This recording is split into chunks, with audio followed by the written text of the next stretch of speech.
Ketika takdir dikunci oleh darah, maka melawan adalah mengundang kematian yang lebih dini. Pagi itu, kabar hilangnya Seno menyebar seperti angin puyuh. Para tetua desa gelisah, warga mulai menuduh tanpa suara. Sundari, yang selama ini dipuja karena kelembutannya, kini mulai dicurigai diam-diam, tapi tidak ada bukti.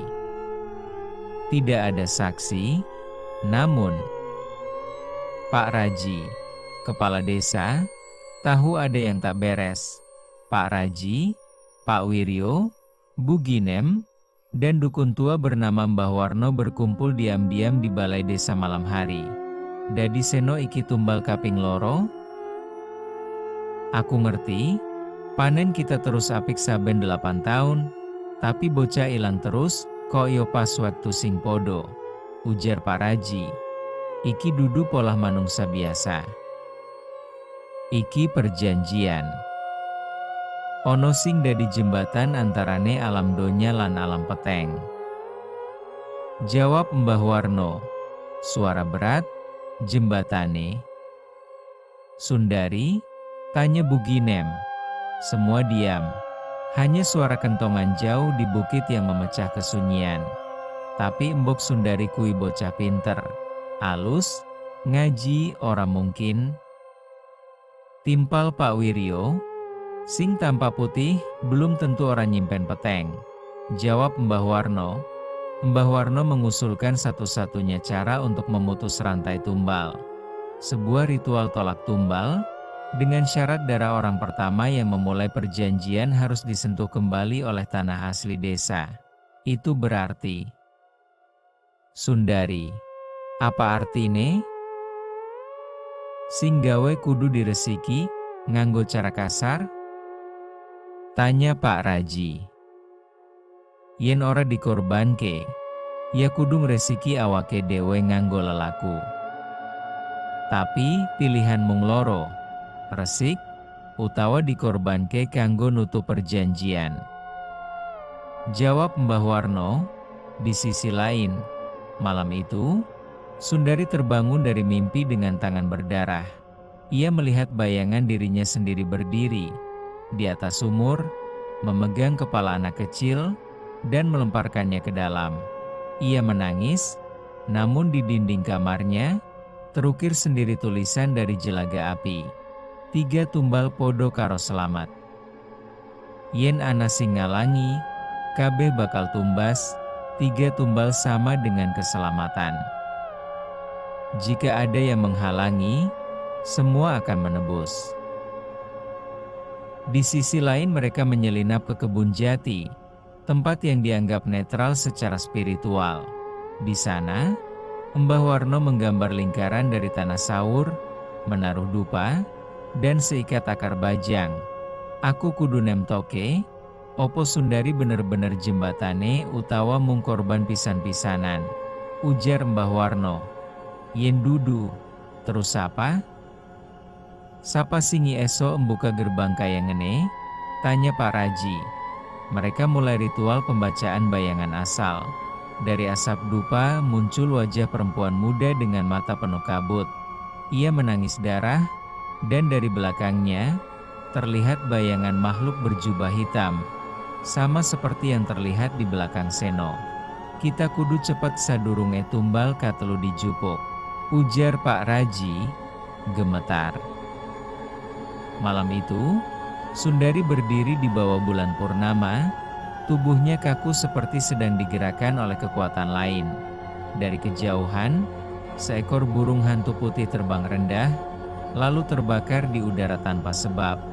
Dan di sumur tua, airnya tiba-tiba berubah warna menjadi hitam. Uap hitam menyebar. Tanah retak. Akar-akar menjulur keluar seolah hidup. Waktu wis mepet. Tumindakmu bakal nemtoke nasib karang jati salawase. Beberapa malam harus dijalani dengan mata terbuka. Atau kau akan tertidur selamanya. Warga desa Karangjati mulai merasakan keanehan yang belum pernah terjadi sebelumnya. Air sumur berubah rasa. Hujan turun hanya di sekitar rumah Sundari. Ayam tidak berkokok lagi. Bayi menangis serempak setiap pukul 3 dini hari. Dan satu pesan dari Mbah Warno menyebar lewat bisik-bisik. Aja turu malam Jumat wage, turune koyo nyerah ke nyawamu. Warga membakar kemenyan dan daun kelor, menggantung rajah di atas pintu, dan membaca doa keras-keras semalaman. Di rumahnya, Pak Raji dan keluarganya menyiapkan minyak kelapa dan bawang putih di sudut rumah. Kowe yakin iki cukup, Pak? Aku ngrungokke suara tangis nang pawon tengah wengi. Tanya Bu Raji. Cemas, ora ono sing cukup ngelawan kuasane sing wis diundang lebu. Tapi minimal awake dewe endonga, jawab Pak Raji. Sundari tidak tidur. Ia duduk mematung di ruang depan, mata menatap kosong ke arah dinding bambu. Di luar rumahnya, udara berdesir seperti ada puluhan bisikan yang berbicara dalam bahasa yang tidak dikenal. Tiba-tiba, pintu depan terbuka sendiri, meski terkunci dari dalam. Kowe teka maneh ya? Tanya Sundari. Berbisik, bayangan makhluk berjubah hitam itu muncul. Tapi kali ini, ada 5 sosok kecil berdiri di belakangnya. Anak-anak. Tapi tidak bermata, pakaiannya putih. Tubuhnya seperti tak menginjak tanah. Dari kejauhan, suara sumur tua terdengar seperti memanggil. Tapi bukan hanya Sundari yang mendengarnya. Warga juga mulai terbangun karena mimpi aneh. Aku krungu suara. Kayak bocah nangis di jereng sakalemah, ujar Ibu Ginem. Aku mimpi karo anakku sing wiseda. Deweke ngajak aku ngetutne cah cilik menyang alas, ujar Pak Wiryo. Iki wes dadi jebakan mimpi kolektif. Yen turu, nyawamu ditarik menyang papan liyane, ujar Mbah Warno. Di rumahnya, tepat jam 3 dini hari, seluruh desa mati lampu, pelita padam. Lilin meleleh, tapi tidak menyalakan api. Dan dari arah balai desa terdengar tawa anak-anak. Warga yang mengintip dari balik jendela, melihat hal yang tak bisa dijelaskan. Puluhan pocong kecil duduk di kursi bambu balai desa. Mereka tidak bergerak. Tapi setiap warga yang memandang, merasakan tekanan hebat di dadanya, seolah ditarik keluar dari tubuhnya perlahan-lahan. Sundari tak lagi diam. Di tengah kekacauan batin, Sundari berdiri dari duduknya. Ia menuju pintu rumahnya yang terbuka, lalu menatap ke arah sumur tua. Dari dalam sumur, 2 tangan kecil mencuat, memegang bibir sumur, dan perlahan, kepala Seno muncul. Tapi matanya bercahaya merah. Mbakyu saiki giliranmu. Nanging yen Mbakyu ora nyerah, kabeh bakal mati. Desa iki wis dilamar saka suwene, ujar Seno. Sundari menangis, tangis itu memecah kabut. Makhluk berjubah hitam di belakang Seno berteriak keras, membuat tanah di sekitar sumur retak besar. Malam itu tidak berakhir seperti malam biasa. Tidak ada fajar, langit tetap gelap hingga pagi menjelang jam 8. Matahari muncul. Namun cahayanya kusam, kekuningan pucat, dan di tiap halaman rumah warga, mereka menemukan tanah basah seperti bekas kuburan kecil. Tapi ketika digali, hanya ada cangkang telur hitam dan potongan kain kafan basah. Desa Karangjati tak lagi tenang. Warga hidup dalam ketakutan tak berwujud. Tidak ada suara jangkrik. Tidak ada ayam berkokok, dan matahari tak lagi muncul tepat waktu. Seolah waktu sendiri enggan menginjakkan kaki di desa itu. Di tengah hening mencekam, Sundari berjalan tanpa alas kaki menuju rumah Mbah Warno. Air matanya tak henti mengalir. Sundari duduk bersila di hadapan Mbah Warno. Wajahnya pucat, tubuhnya seperti tidak ada ruhnya. Aku sing mulai kabeh iki, embah. Aku sing ngadeke desa iki apik, tapi nganggo perjanjian sing kotor. Ujar Sundari. Lemas, kowe nggawe perjanjian karo sapa? Tanya Mbah Warno. Tenang, dudu jin biasa, embah.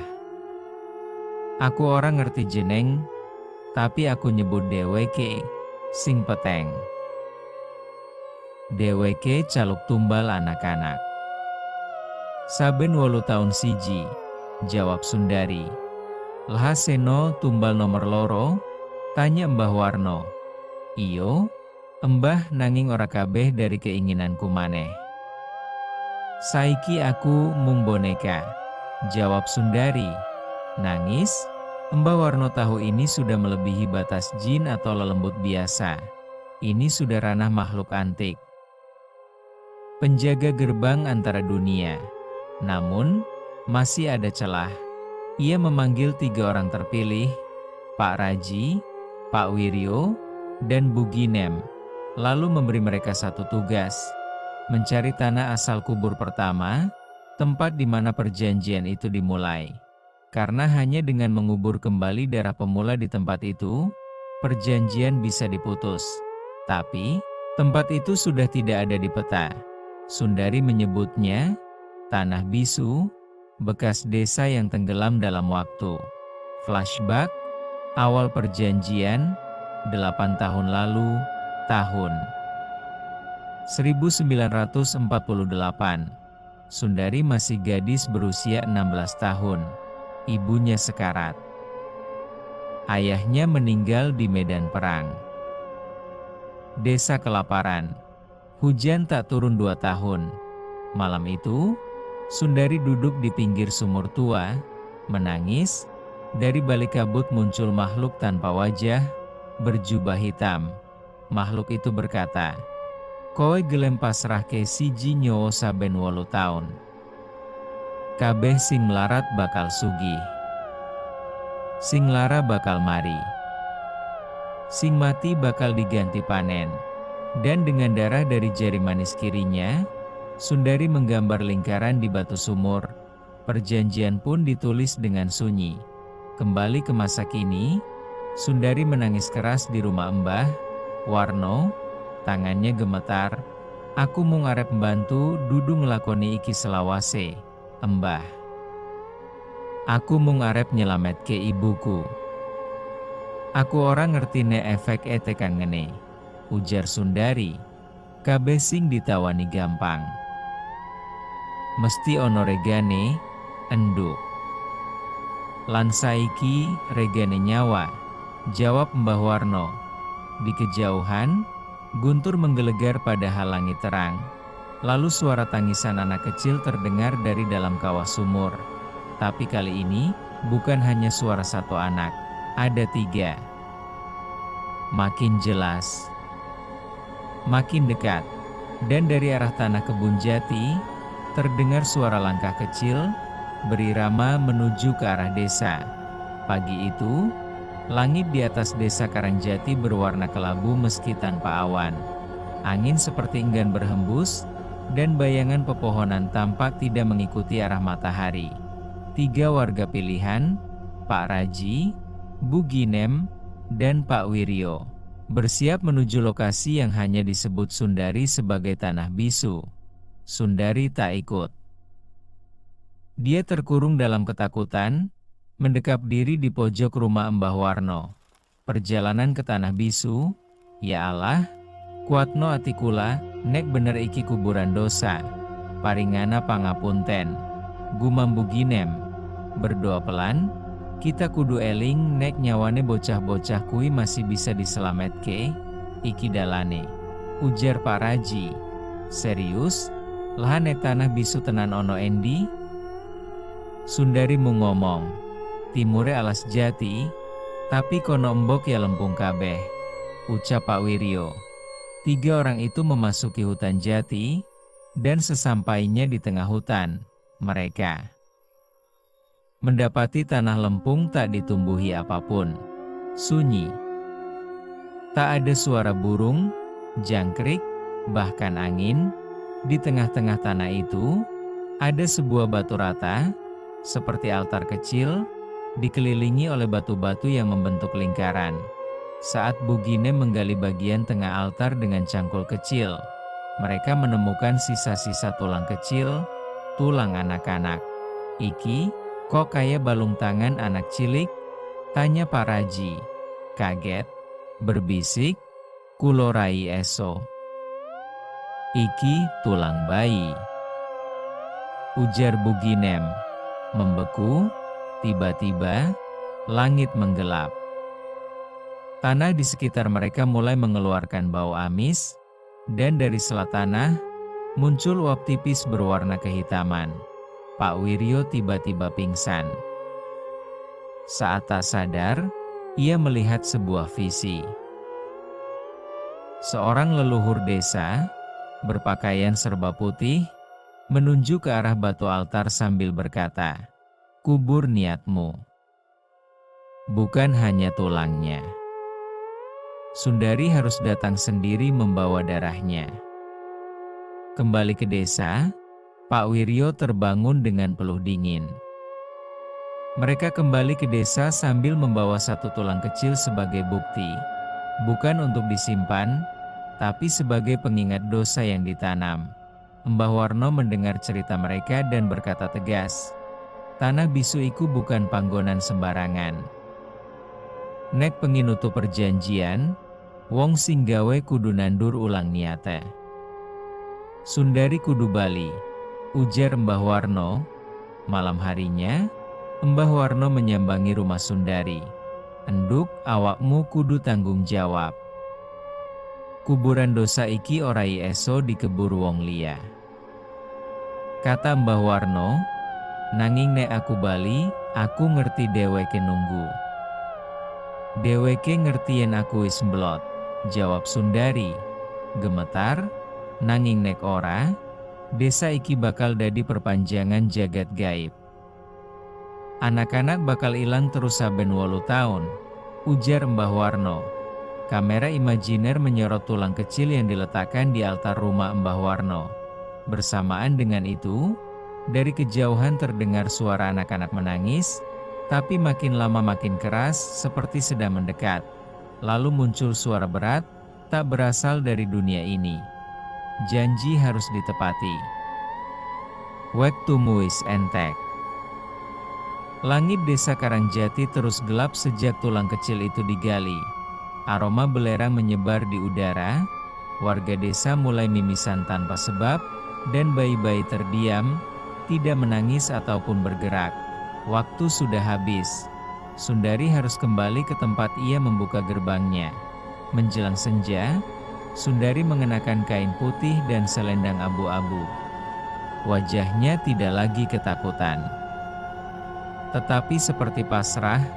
Pak Raji, Buginem, dan Pak Wiryo ikut menemani, tetapi hanya sampai batas hutan. Mbah Warno memberi segenggam tanah kuburan dan sebotol air doa. "Tanduri awakmu karo pangapunten, enduk.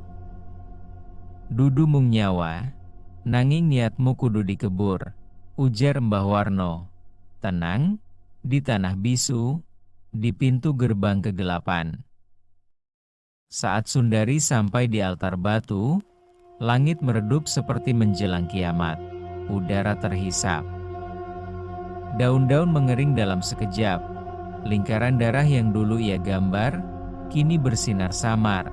Ia menggenggam sisa darahnya yang ditaruh dalam botol kecil, dikumpulkan selama bertahun-tahun dengan ritual. Ia meneteskan darah itu tepat di tengah batu. "Iki, aku mbaleke. Ora ono perjanjian maneh. Ora ono tumbal maneh," ucap Sundari. Lirih, gerbang terbuka, tiba-tiba, tanah di sekeliling altar retak. Dari dalam retakan, asap hitam menyembur, membentuk bayangan makhluk besar tanpa wajah. Suara berat terdengar dari segala arah. "Janji orai eso dibatalke. Awakmu mung bisa nyambung. Orai eso nyegah. Aku ora nyambung maneh. "Aku ora gelem dadi penghubungmu karo jagat iki," kata Sundari berteriak. Makhluk menampakkan diri. Makhluk itu muncul utuh, tinggi, berjubah, dan wajahnya terdiri dari ratusan wajah bocah yang menangis. Dari balik kabut, muncul pula pocong-pocong kecil. Mereka berdiri di sekitar Sundari, membentuk lingkaran, tapi kali ini, mata mereka tidak merah. Mereka menatap Sundari seolah menunggu sesuatu. "Embakyu, nek kowe ngihlaske, kita ISO Bali," ucap salah satu pocong kecil berbisik, suara Seno. Sundari berlutut di tengah altar batu, membuka tangannya lebar, dan membaca doa sambil meneteskan seluruh darah terakhir dari botol. "Iki dudu tumbal. Iki pangapunten," ucap Sundari. Suara retak, langit bergemuruh. Tanah bergetar. Pocong-pocong kecil menghilang satu persatu dalam cahaya. Makhluk jubah hitam berteriak kencang, tubuhnya membakar sendiri oleh cahaya. Dari altar, Sundari tumbang, Sundari roboh, tubuhnya penuh luka, tetapi ia masih hidup. Pohon-pohon kembali hijau perlahan. Burung mulai bersuara. Bayi-bayi di desa menangis lagi. Desa Karangjati seperti mendapatkan napas baru. Di langit, cahaya senja menembus awan. Mbah Warno berdiri di tepi hutan, tersenyum lirih sambil berdoa. "Lelembut bisa ngaku tanah, ning ora bisa nyekel niat sing murni," gumam Mbah Warno dalam hati. Namun, di balik senyapnya angin, suara kecil terdengar lirih. "Wis wayahe liyane munggah janji lawas isi akeh. Kadang, kesunyian bukanlah kedamaian." Tapi pertanda belum selesainya dendam. 3 hari setelah ritual penebusan Sundari di Tanah Bisu, desa Karangjati kembali terlihat normal. Langit cerah. Angin bertiup. Burung bernyanyi. Namun, suasana itu justru terlalu hening. Terlalu rapi. Terlalu dibuat-buat. Pak Raji menyadari, suara jangkrik tidak pernah kembali. Di rumahnya, Mbah Warno memeriksa sisa-sisa tanah dari altar yang dibawa Buginem. Ia mendapati tekstur tanah berubah. Tak lagi lembu merah, tapi menghitam seperti arang. Iki dudu tanah biasa. Iki tanah saka jagat sing durung rampung dibaleke. Mbah Warno bergumam. Ia mencium bau anyir samar dari kantong tanah itu. Dan lebih anehnya lagi, bayangan tubuhnya tidak muncul di cermin. Sundari terbaring lemas di rumah Mbah Warno. Tubuhnya kian kurus, dan setiap malam ia berbicara sendiri dalam tidur. Mereka belum pergi. Mereka belum semua. Satu lagi. Satu lagi yang tertinggal. Malam ketiga, ia terbangun sambil menjerit. Dari dadanya keluar luka lama berbentuk lingkaran. Seperti terbakar dari dalam, dan di ujung matanya. Air mata darah menetes. Pak Wiryo melihat penglihatan lagi. Pak Wiryo, sejak pingsan di Tanah Bisu, kini sering melihat bayangan anak kecil berlari di antara rumah warga. Namun tidak ada satupun yang benar-benar wujud. Hanya bayang-bayang. Suatu malam, saat ia keluar rumah, ia mendengar suara dari belakang. "Pak D, aku durung sempat bali." Ia menoleh, tapi hanya mendapati bekas jejak kaki kecil berlumur darah di tanah. Penemuan kuburan tersembunyi, Pak Raji dan Buginem sepakat menggali di salah satu bagian bekas tanah kosong dekat bekas balai desa lama, yang dulu terbakar misterius tahun 1952. Dan di sana, mereka menemukan satu papan nisan kecil. Tertulis, "Jasmine, 6 tahun, tumbal pertama." Tubuh mereka gemetar. Ternyata, Sundari hanya menyelamatkan tumbal dari tahun kedua ke atas. Yang pertama, masih terikat. Masih menunggu. Suara dari bawah sumur. Malam itu, sumur tua di pojok desa, tempat dulu Sundari membuat perjanjian, mulai mengeluarkan uap dan suara tangis halus.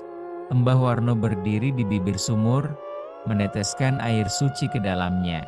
Namun suara tangis itu berubah menjadi suara perempuan kecil yang berbisik, "Kenapa aku dilupakan? Padahal aku yang pertama." Di tengah malam yang sunyi, seorang warga bernama Pak Taryo ditemukan gantung diri di pos ronda. Tubuhnya menghadap ke arah sumur tua, dan di dahinya tertulis dengan darah, "Balas untuk yang pertama." Bersambung ke part selanjutnya. Terima kasih kepada teman-teman semua yang sudah menonton dan menyimak juga mendengarkan cerita ini. Wabillahi taufiq wal hidayah. Wassalamualaikum warahmatullahi wabarakatuh.